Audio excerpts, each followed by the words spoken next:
welcome to this episode. I'm Sarah Stockham, host of Simply Sarah, and I am delighted that you are here. Thank you for coming live and listening in. I believe that what you're going to learn today is going to positively impact your life. And why do I believe that? Well, because we're sharing deep principles, wisdom that is ancient. How does that ever go old, right? And then the other part of this is that we know that we are growing exponentially, that you are sharing with your friends. And so we say thank you so much for doing that. Today's going to be very different. Rather than staying here in the studio and having a conversation with somebody, I have really felt that Spirit has been asking me very clearly to take some time to share with you some tools that I have learned as I have gone through some really difficult things in my life. I do believe that each of us is here with creative ideas, with the opportunity to share things with other people. And so today, rather than putting commercials in and breaking up the conversation, I'm going to take you to some of my favorite places. And I'm just going to go from one conversation to another, but I'm actually going to be setting up different places outside. Enjoy the ambient sounds, enjoy the breeze, enjoy all of it. And I'm so glad that you are here. And if you are choosing to listen on demand, thank you for doing that, because I want this to fit into your life in a way that works really well for you. So welcome. So glad you're here. Let's get started. Today on Simply Sarah, we're going to take a deeper look at a harder emotion we all experience at some point in our life. What I'm going to share comes from life experiences, not as a licensed therapist. That's my disclaimer. But because of my experience, you might pick up a piece or two to add to your tool belt the next time this emotion comes around. And yes, I'm outside and we're going to take in all of the sounds that are out here as well. My story can be a little bit triggering for some, so if you want to mute out for a minute or so, feel free to do that. Here's a little bit of background. My parents were missionaries in Congo, Africa. It was an amazing place to grow up. However, not necessarily a peaceful place. While my mother was pregnant with me, my father was taken hostage for nearly 9 weeks. I believe that my cleft lip that I had was a result of that tremendous stress that everybody went under, including my mother while she was pregnant with me. After a dear colleague and an American pilot, Burley Law, was assassinated trying to check on my dad and the other hostages, the United Nations finally got involved. And the emaciated men were released soon after that, and the country began to heal once more. You could say that I was born into an atmosphere of grief that was working right alongside of rebuilding a future. When I was about 13 years old, my aunt and uncle were killed in a car accident by a drunk driver. My parents became the guardians for my 3 cousins, and we moved to a very cold part of America. My thin, tropical African blood did not enjoy the winters. And while trying to have a family later on, I had several miscarriages. And then, following the 2008 financial crisis, we wondered how impactful that would be on our life and our home. So grief does not necessarily follow only loss in life. Grief can show up when we apply for a job and get it and change it. When we see a deeply loved person going through suffering. When we choose to let go of one career for something completely different. Or our children move out from preschool into kindergarten or from high school into college. When we see unfair awards being given to other people and yet your child is being left out. All of these have been conversations that I've had with different people over the years. And the one loss that I really want to come to at this point is this loss that we've had over the last several years of community. We went into a time when we were all in our space, and coming back, there can be for so many a space of deep grief because we are not coming back the same way. Things are not the same. And so what I'm going to be sharing today from my heart, from my experience, from listening to other people who have gone through amazing experiences, are some tools. And some of these are going to be books that you can possibly easily get a hold of. Some of them are going to possibly be podcasts or bloggers to listen in on. Some of them are also going to be super practical things that we can do inside of our body. And some of that might even include singing. What? Singing during grief? You don't need to believe like I do, but I do believe that there is a creator, somebody who cares so deeply for each of us. And as people through the last 6,500 years of written history, some of those people have been taking time to write down conversations that they've had with God. And some of those come from an Old Testament book called the Psalms, and some of them are actually out of a book called Lamentations. The entire book is about grieving, about losing, about letting go, and yet knowing that we are not alone in our process, even when we feel like it's so alone. So yes, grief can be a very heavy emotion. It doesn't have to be attached to loss. Yes, grief can be something that we feel like that we are doing completely alone, and yet it can be something that's happening widely in a community, say after an earthquake or another natural disaster. But these things that I'm going to be sharing with you throughout this Simply Sarah time really is going to be for you, about you, how you are listening internally. And I know that you're going to pick up at least one tool in this process, and I invite you to stay to the very, very end to hear all the different pieces with this. I'm glad that you are here. One of the most important pieces, one of the most important parts of grieving, of really working through any emotion that you want to begin processing, is actually coming to a point of really being able to identify what that emotion is. Recently, in a conversation with a really talented therapist, she was talking about how EMDR, eye movement desensitizing and reprocessing, can be so helpful for some people while they're processing things like grief or other heavy trauma kinds of pieces. But also in that, we had this conversation about granular words, having granular emotions, coming to the place that you could actually get to the little tiniest way of being able to say, this is the most powerful emotion that I'm feeling. So rather than just saying I'm sad or saying I'm upset, finding the word. Are you feeling discouraged? Are you feeling disappointed? Are you feeling something that's even more granular than that? So part of it's going to be vocabulary.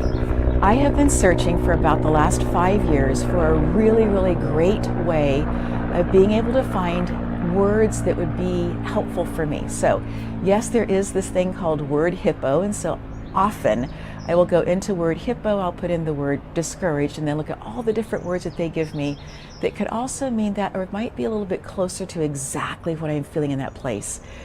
But then reading another book by Katrina Ubell, she talks about Gloria Wilcox's The Feeling Wheel. And boy, I went looking for that super fast. And what a great concept Gloria Wilcox's The Feeling Wheel is, because you're able to actually start with 6 major emotions, and then the next concentric circle gives you those, maybe broken down a little bit more of what those ones could feed into, and then more on the outside, leaving space, if you wish, to be able to add in more words for yourself.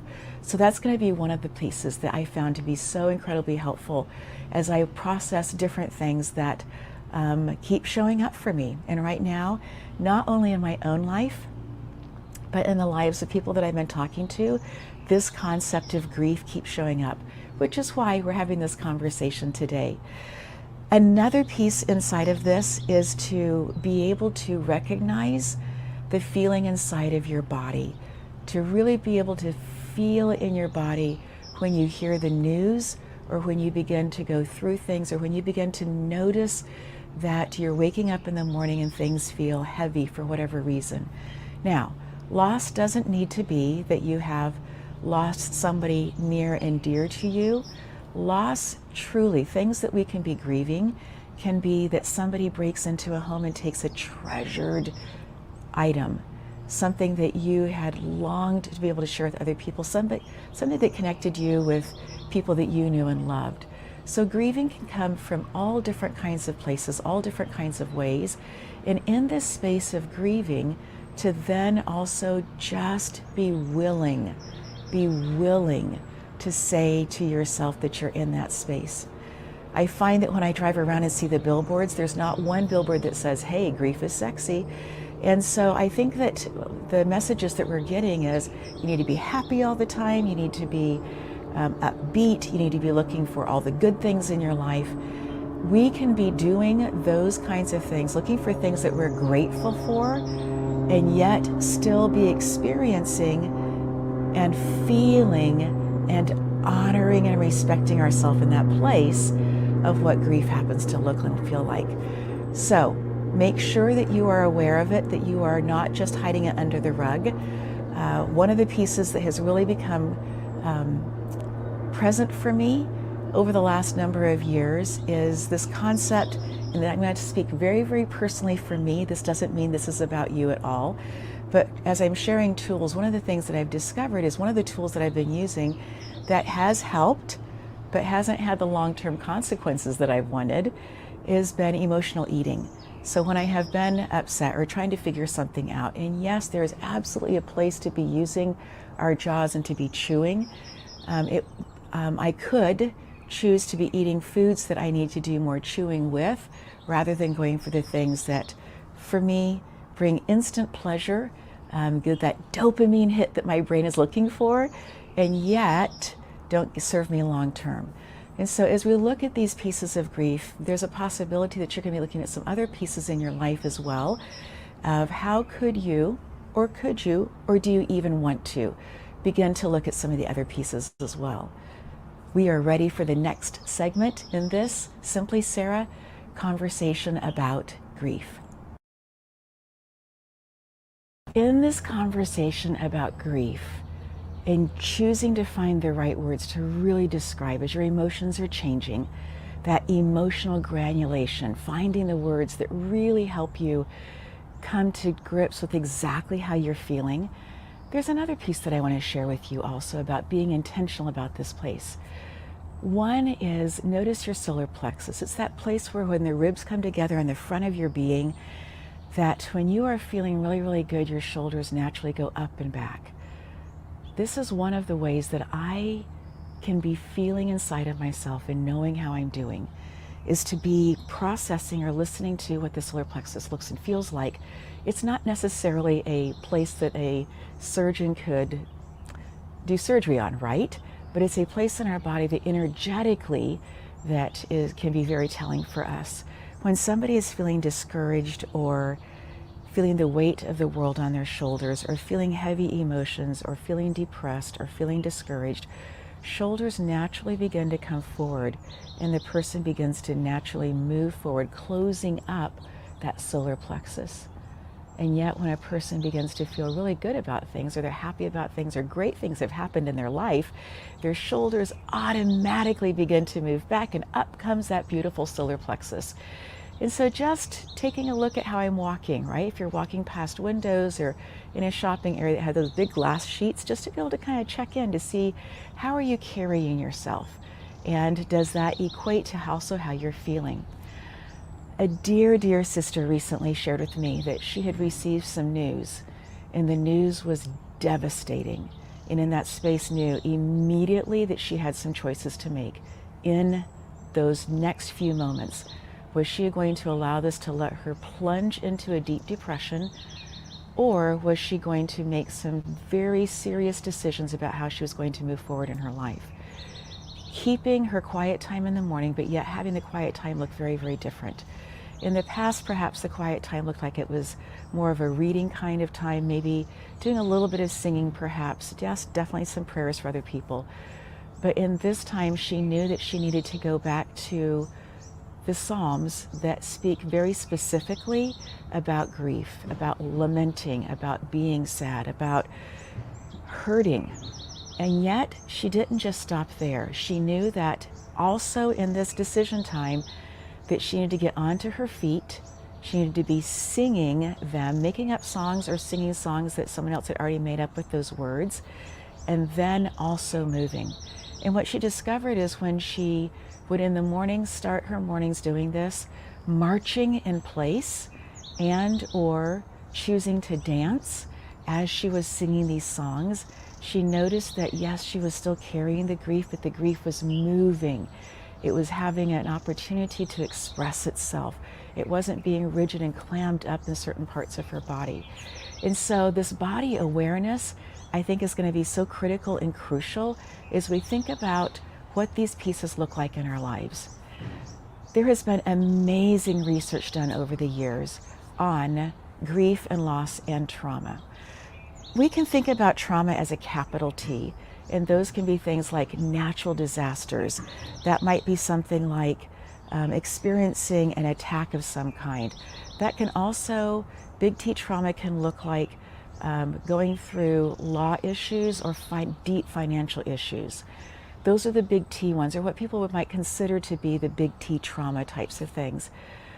But then there's this myriad of what we call smaller T trauma, things that we just say, oh yeah, it hurts, it's happening to me, but it happens to so many other people as well.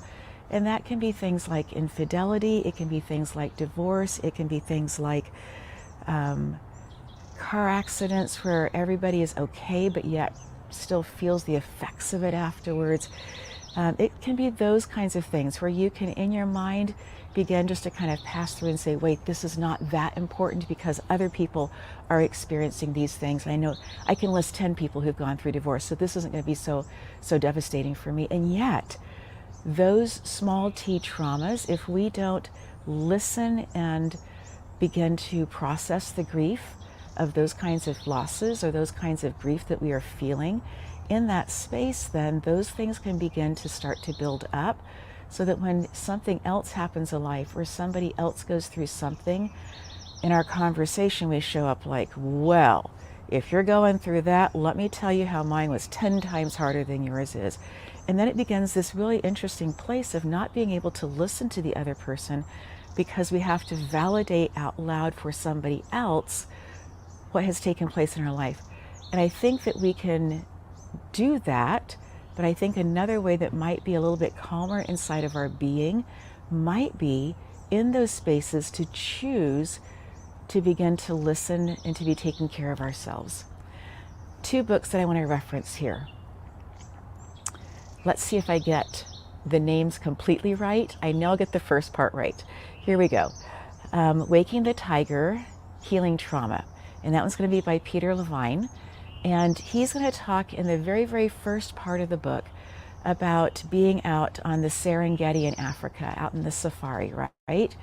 And if there's an antelope that's out there that has been pursued by a prey and it gets away, it goes into a thicket by itself, into a very protected place where it knows it's going to be okay. And in that space, it begins to shake. It just is visibly, it is shaking. And what it's doing for minutes on end is it's recalibrating, it is resetting its nervous system. And I remember watching some children after they had been on the playground, had been hit with the ball unintentionally, and they were just kind of shaking it all off. And I thought, well, that's kind of an interesting thing. But what they were literally doing was shaking it off, right? They were saying that their nervous system needed to be reset. He goes on in his book and shares so many other concepts and different ways of being able to come back into our body and feel inside of our body, including the idea of buying a shower head that's about $30 that you can change the different settings on it. And just to be able to put one arm out and to feel what that feels like from the outside, from the inside, being able to feel inside of our bodies again, because sometimes we've just been taking in so much information that it's difficult for us to feel from the inside out. We're really good for feeling from the outside in. The second book that I'm going to get part of the title right is going to be The Body Keeps Score. The Body Keeps Score. And Vanderkloek goes through this book sharing so many different pieces that he learned from going through his own trauma, his own grief, his own loss, and processing that, and yet also being a rigorous scientist of looking at how other people can go through things and be able to come out on the other side. 2 people having exactly the same experience and one person does seemingly well and the other person not.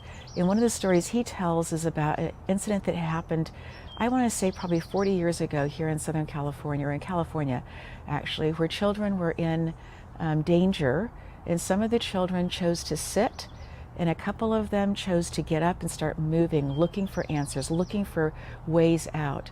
And years later, the ones who had gotten up and started looking for ways out were dealing so much better in their life with how much money they were making, with how they were in their interpersonal relationships, with all the different markers that he was looking at. They were doing so much better than the people who they were surviving, they were sitting, but they weren't actively looking for a way out, a way forward, a way to be able to move.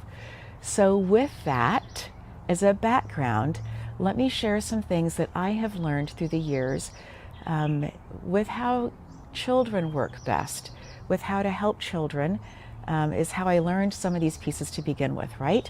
So while I was teaching second grade at Cullen Elementary School, we had a phenomenal testing coordinator, Babs Conklin, who came back and said, you know, our test scores have been consistently excellent. However, I think that there are some things that could be helpful as we're beginning to see kids showing some kinds of test anxiety that would be helpful for them to be able to do silently, quietly at their seats, not interrupt anybody around during testing time. But if they get stuck on something, they notice that they're feeling anxious about something, they can, in this space, choose to do something that would be helpful for their brain. And what we began to do deep research on, I mean, week after week after week of staff meeting, was all of us going out and doing research and coming back and sharing what we had learned about the median in our body, the center place, that in Chinese medicine they would call that meridian, right? The center part of the body. When we are able to cross over that center median, we are helping the two hemispheres of our brain begin to listen differently, to begin to look at things differently, begin to process information differently. One side of our brain is very, very logical. So if you talk to somebody, they're like, oh, that math problem is just so easy and I could do 16 more just like that. They're probably working inside of the logical side of their brain. The other side of the brain is going to be very, very creative. So if you talk to somebody who's like, oh, I see these colors and it needs to look just like this, and when I paint the wall, it's going to be exactly this color, and they can absolutely, again, come to the down to the granulation of what the color is going to be. We will often, when we're problem solving, work inside of one hemisphere or the other. It's just easier for us. Like, I'm right-hand dominant. So if you give me a beautiful plate of fresh food to eat, I'm going to pick up my right hand and start eating it, right? It's not that I can't with my left hand, but I'm right-hand dominant. It's fast, it's easy. It's just the way that I operate. Same with our brains. It's not that we can't access the other side. It's that for most of us, one side feels more comfortable for us than the other side to work inside of. And yet when we do cross-body things, even tapping like this, when we do cross-body things, we are allowing the two hemispheres of the brain to take a moment and to begin to communicate better, so that what we're coming up with is a solution that uses both hemispheres, both the creative side and the logical side, that we're able to then come to a solution that is our best next step forward, rather than just processing information on one side and looping inside of that. So if you find yourself ever looping on something, know that you can choose just to do cross-body kinds of things. My favorite one is to have hands down, thumbs, back of hands together, one hand up and over the other, coming into that space and coming this direction, and then going back out and doing the other one as well. When you do this, just look like you're stretching, right? And you are. But what you're actually doing is accessing the two hemispheres of the brain, getting them to come together so that as you are processing the information, it makes sense for you for where you are in that place. It also helps me to process hard emotions a bit faster because I'm not staying inside of my loop. Speaking of loop, when we feel a very, very strong emotion, research has shown that the chemicals that flash through our body last for 90 seconds. If you can hang on for 90 seconds to feel that, that, everything that comes after that is going to be us re-looping back into it. That really caught me off guard, because there are times that I want to sit with an emotion longer than 90 seconds. There's also this concept that within 15 minutes of any experience, whether it be incredibly joyous or something that's difficult or something that you're really angry about in that moment, set a timer for 15 minutes. That emotion, no matter how elated you feel or anything else, can only last for 15 minutes. We can't sustain it longer than that. We can go back to it, we can keep digging into it, we can keep saying it's still not right and it's still not fair and it's still not, yes, we can do that. But are we actually then beginning to actually move forward in our life? Again, those concepts of what I'm doing, is it helping me for the moment? It might be, but is it giving me the long-term look in my life that I want? This might be a really great place for me to share with you what my big, hairy, audacious goal in my life is a peace-filled mind. That when I put my head on the pillow at night, that I am in a peaceful place, that I'm not ruminating over anything else, that the thoughts that are going through my brain are ones that I am grateful for, maybe things I'm looking forward to doing, but that I'm not sitting in the past, that I'm not digging around in the dirt, that I'm not rooting in the mud, so to speak.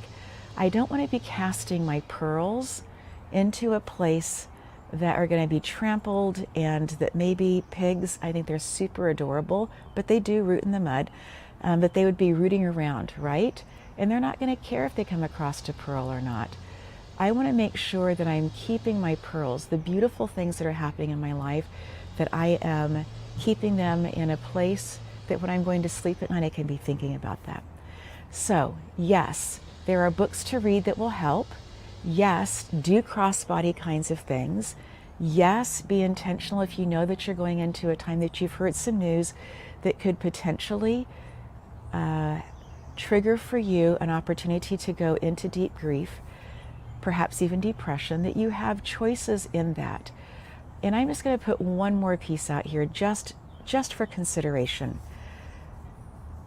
In our American diet, the standard American diet, when we think that we are eating healthy, unless we are reading the labels consistently, we are getting more than 17 teaspoons of sugar in our diet every single day. Does it matter? In my world, in my body, the more sugar that I have, the faster it is for me to shift into deep, heavy, negative emotions. Ooh, that was hard for me to say out loud. Did you catch that in my throat? I sure did. So, as you are processing this, thinking about this, that can just be one piece for you to just look at. And I'm going to end on this. You are here for a reason. There is nobody who has the same gifts that are wrapped up together the same way that you have your gifts. There is nobody who has the same voice and vocabulary and way of looking at the world exactly the same as you have. There is literally nobody else in the world exactly like you. And what is placed in your heart, the words that you have, the incredible capability and creativity that you have is desperately needed right now on this planet. And so I invite you to be listening internally so that you can be processing in order to be able to be moving into a place of being able to actually use those gifts in a way that they are combined, and to be drinking lots of water in the process. When you are going through a point of deep grief, there can be points where you don't feel like eating literally for days and possibly longer. Our bodies can go for more days without eating than it can without drinking. I know I'm talking a lot about the soma, about the physical body, but for so many of us, the physical body is where we show up with these things that we go, oh, something really isn't right in our emotional body, in our psychological body, in our spiritual body, in our social body, in all these different realms that we live and act and work in. And so water is one of the things that you may not feel like drinking a whole lot. I remember going through a period of my life that I knew that I needed to keep drinking water. However, it was so difficult for me. And so what I learned to do during that time was to take little tiny sips, because if I drank a cup of water at that point, I was sure to feel super nauseous afterwards. And so just to, again, be listening. I am so, so glad that you have stayed to this point, listening in, considering tools that you might add to your life, or perhaps tools to be able to share with other people. I know that this is not a topic that we necessarily say, hey, let's meet for lunch and have a conversation about how we're processing the things that are happening in our life. However, having a conversation just about that, hearing ourselves speak, hearing the words come out of our mouth, hearing what verbiage we really are using can be so cathartic. I am so glad that you are here. You are important. It was through deep grief that I began to realize that I was living really only in a few places in my life. Darren Hardy had written a book, The Compounding Effect. And as I looked at this book and began reading it, I began to see that there were areas of my life that I hadn't even considered having goals in, that I was truly living in a place of just a few different things of pretty much survival mode. And I'm so grateful for survival mode because it helps us get through difficult things. But in that, I began to notice that I didn't have anything on there about things that brought joy to my inner being, like being in a beautiful place, or gardening, or soft lighting when I'm reading a book. And so out of that, I began to look at my own life, and over the next few years began to really write down and revisit and work on finding just the right words for the goals that I was setting for myself in all the different aspects and areas of my life. And as I was sharing this concept with some people, they said, Sarah, you've got to write this down. People need to hear this. And so came my third book, which is Reiki and Chakra Charts. And it's the idea that we can use these chakra charts to create authentic, beautiful, harmonious goals for our own lives individually. And we get to change those. As we change, as we look at life differently, we get to completely be in charge of changing those as well.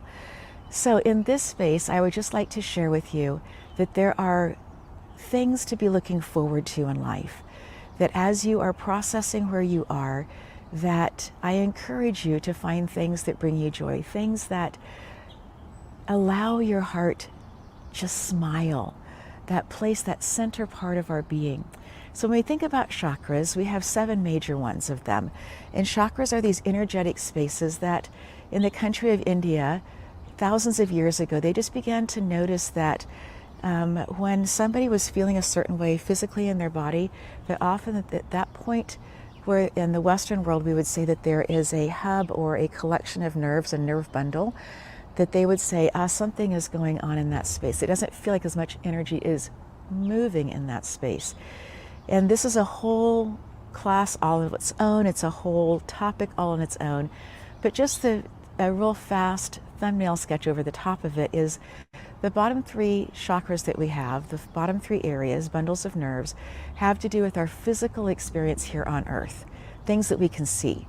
We can touch, we can smell the flowers, we can see the sunshine, we can breathe in the beautiful air. Then we have this heart chakra, this space right here in the center of our body. And yes, our heart, physical heart, is a place that pumps. It's a valve, right? But also the valve that's our heart chakra is also a valve. It's an energetic valve. And then our top 3 chakras are going to be places where we interact with things in the unseen world. Like so our thoughts and conversations with God, being able to communicate and take in communication that's not spoken, being able to understand what's going on around us, that we don't need to necessarily have the physical realm to be able to understand. Those are going to be primarily what's up here in this upper area. The heart chakra, this center area, needs to be open so that we can live a life that's filled with both the root chakra, things that are happening here on Earth, how we feel safe and secure, how we feel authentically expressive, how we feel genuinely powerful.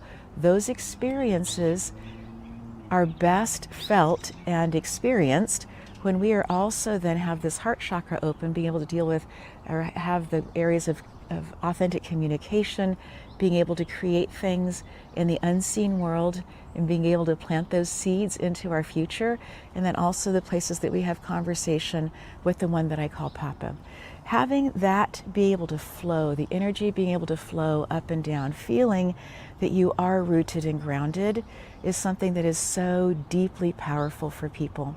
And so at the end of this Simply Sarah segment, at the end of this show, this episode, I'm going to be leading us in a bit of a grounding meditation.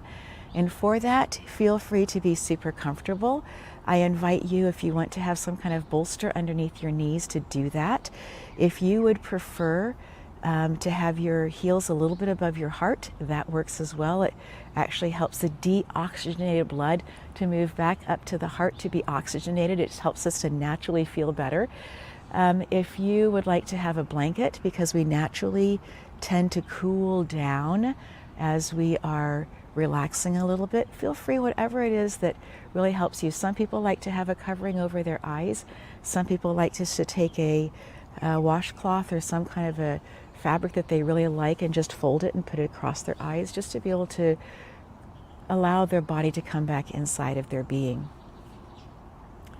As I'm sharing this thought, I want to share one more link with you, one more concept, one more idea that's newer into my world, but I have found to be something that, as I have watched a friend using it who has gone through deep grief, multiple decades of different kinds, over a period of 3 weeks, I could see that she was different. And what she was using is something by the Workout Witch. The Workout Witch, she has a progression of exercises that you can choose to do, a shorter version, a longer version of 90 days, $127 at this point for a lifetime subscription access to them. And in this, it's not, yes, you can go on Instagram and see the Workout Witch. However, it's the progression that she naturally does that helps the body to unlock emotions. And what I so love about EMDR, what I love about Reiki, what I love about what I'm hearing from my friend and seeing in her life is you don't have to talk about what's gone on in your life in order to be able to process what's gone on in your life and to be able to move into a new place. And so those are all things that are available for you as well. And I will put the link in to, for those pieces, as I will for the books and everything else. So yes, a opportunity for you to do a grounded meditation is coming up next. And like all of the things that I do, I respond to everything that you email, that you put in the chat, that you, whatever you communicate to me. Instagram, I'm so happy to respond back to that, because it provides an opportunity. What you are asking is something that so often other people are wondering, but haven't taken the time to actually ask that question. And so I honor you and respect you for doing that, so thank you. And again, thank you for being here and listening all the way to this point. I'm so proud of you. And what's going to be coming up very shortly is going to be this beautiful grounding meditation created just for you, just for this episode. Blessings upon blessings.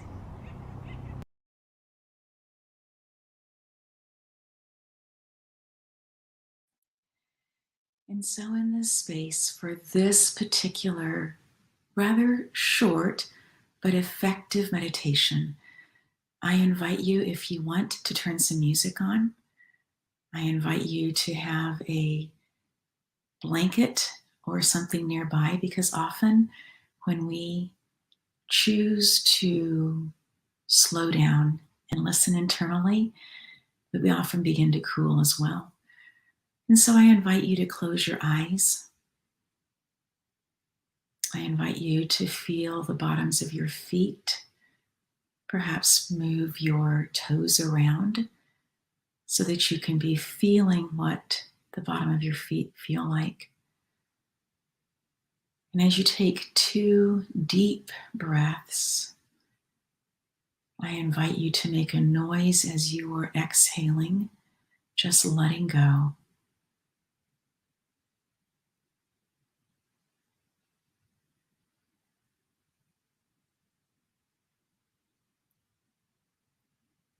And now I invite you to see that the bottoms of your feet have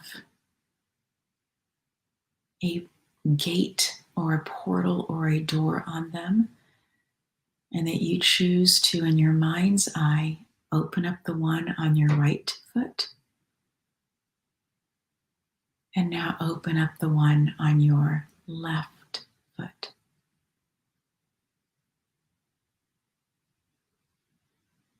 And now in your mind's eye, I invite you to see a majestic oak tree, a huge, healthy tree. Perhaps it's hundreds of years old.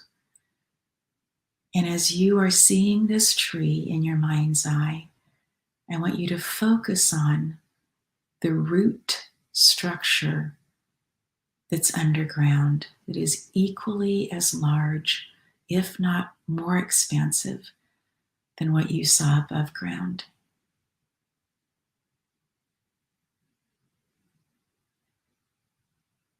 As you see this root structure, I invite you to see the ends of the roots as being a beautiful off-white color, maybe pearl. And notice that they are reaching out and bringing in exactly the nutrients and hydration that this beautiful tree needs.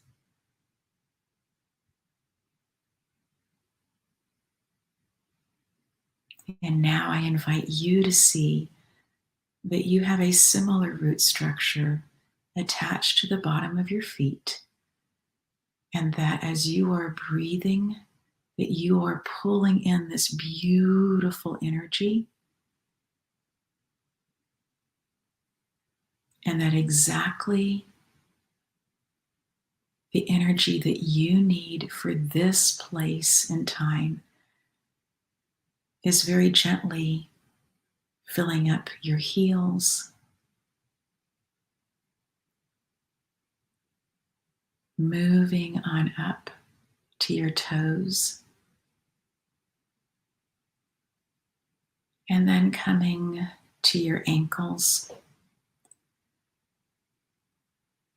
allowing this energy to be moving on the inside of you, but also helping you release anything that you might still be carrying energetically in your biofield, what some people may call an aura.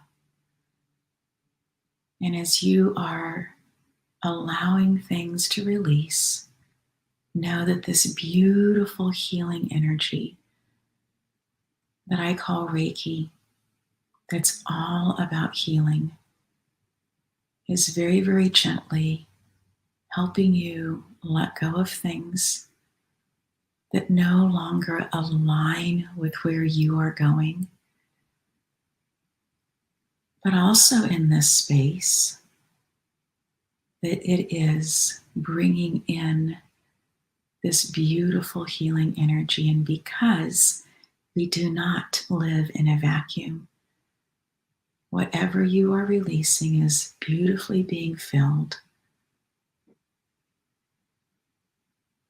And knowing that you can choose to stay in this space, receiving this energy for as long as you wish.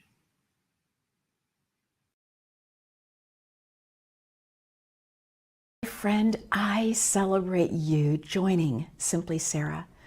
The intention of this program is an invitation to design a life with direction and fullness as I share energetic tools. If we were on a boat on the way to Catalina Island and had no navigation, it is highly unlikely we would reach our destination. Certainly we wouldn't get there quickly. Creating goals for specific areas in your life creates a map, a navigational tool for choices you make. Change always starts from the inside and then moves to where others can see it. And more importantly, where you can begin to see it for yourself. Being intentional about the life that you want will cause things to change in your world.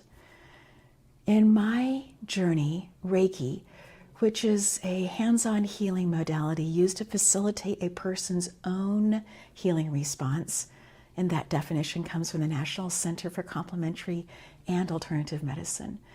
And chakras, an ancient graphic organizer from India, these two things have greatly assisted my pursuit to create authentic, harmonious goals. I know out of personal experience working with my goals, the increase in both energy and clarity and thought. Taking time to examine my life, I began to ask myself a simple question. What did I want to grow more of in my business, in my life? And although not listed in any particular order, I posed this question to 5 different areas: spiritual, social, emotional, physical, and mental. This naturally led me to asking what I could eliminate or curtail that took energy and depleted me. The decisions I made based on self-reflection have completely reshaped my life and the quality of my business offerings for the better. In 2008, I had not yet been introduced to Reiki, chakras, or goal settings. I was sleeping up to 18 hours a day. I was eating all kinds of highly refined foods that made me feel stiff and lethargic. Christmas would show up, my favorite season of the year, and I wasn't prepared like I had been during past Christmases with thoughtful, unique gifts for our daughter Morgan. It was overwhelming. We were heavily affected by the 2008 financial crisis, and I was in the middle of a thyroid nightmare. I felt like things couldn't get much worse for our family. I desperately needed a map and a glimmer of hope. Looking back, I now see how fighting penetrating darkness caused the smallest flicker to catch my eye. Thankfully, what spoke into my life was a message of light, albeit packaged in self-education and personal growth. It felt as if I was being guided by dim stars on a dark night. This first message of light came through an acquaintance who casually shared she'd been listening to recordings of thought leaders Jim Rohn and Earl Nightingale, and she gave me a copy. I loaded them into the car's CD player and listened, transfixed at moments by the concept of changing my life by changing my thoughts. It seemed too simple, and yet when Darren Hardy explained the phenomenon of seeing the new car you just bought everywhere, I began to understand.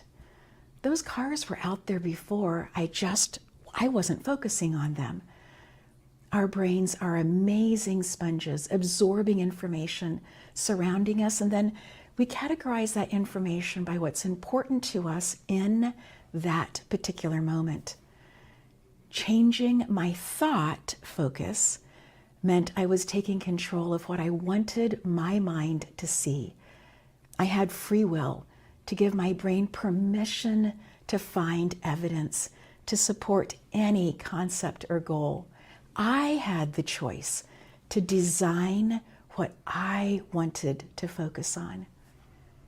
And then I was introduced to Brian Tracy's seminal work, Maximum Achievement, Strategies and Skills that will unlock your hidden powers to succeed.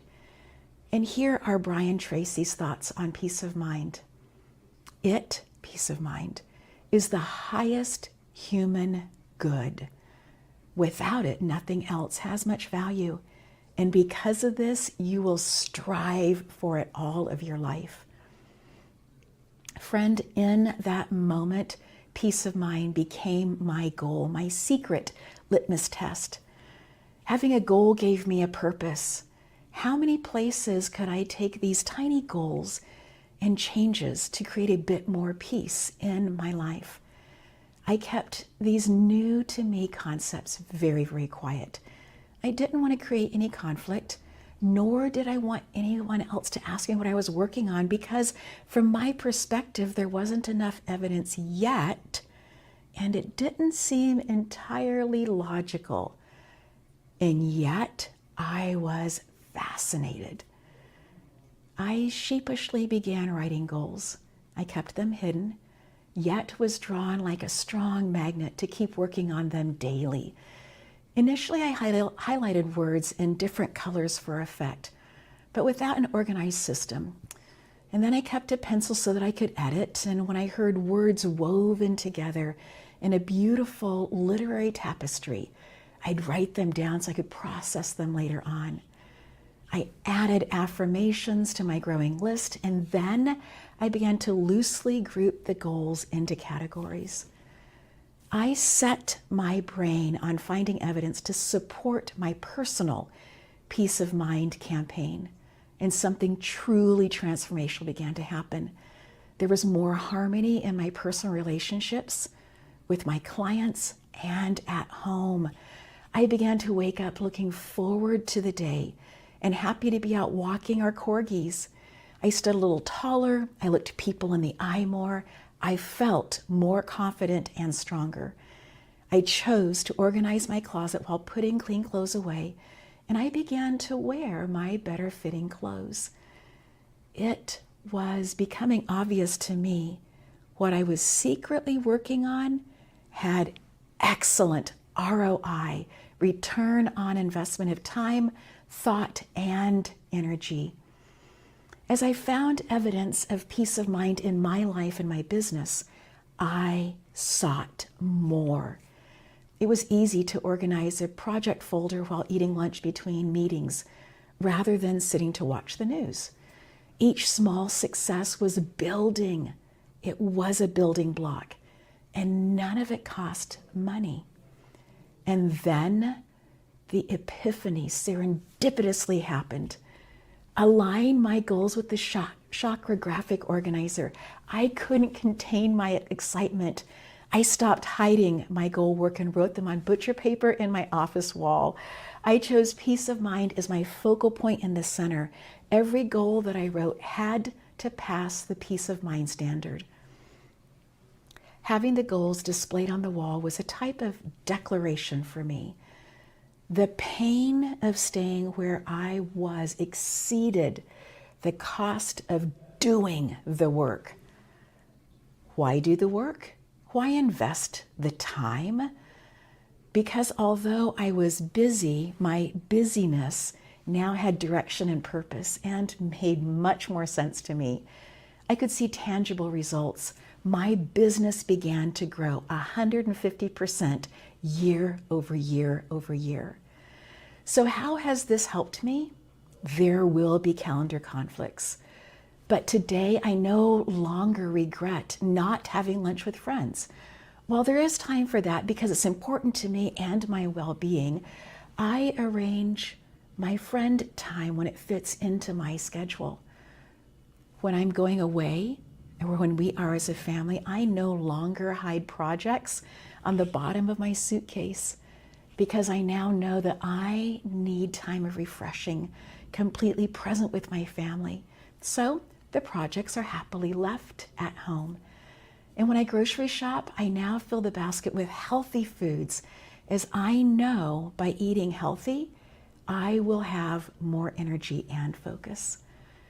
Creating a peace-filled mind by design is worth the intentional effort. As I continue to evolve, so do my entrepreneurial goals. I create regular time to glance at them, using them like signposts, keeping me on target. I also intentionally schedule time to look them over in detail, listening, internaling, and updating. Like glancing at your Navigator Nelly GPS system, seeing your goals will remind and ground you in your journey through daily choices. It's like a map. It's a framework. Season 1 of Simply Sarah will give you the energetic tools for creating goals in each of the 7 major chakra areas. The book, Goal Setting with Chakra and Reiki, Creating Authentic Harmonious Goals with Reiki and Chakra Charts is available on sarahstockham.com or Amazon. And although each episode is standalone, I invite you to listen to all of Simply Sarah Season 1 to capture and embrace a larger vision for your business and for your life. And as you receive these valuable energetic tools, invite others to join you as well. I'm so excited that we're on this journey together.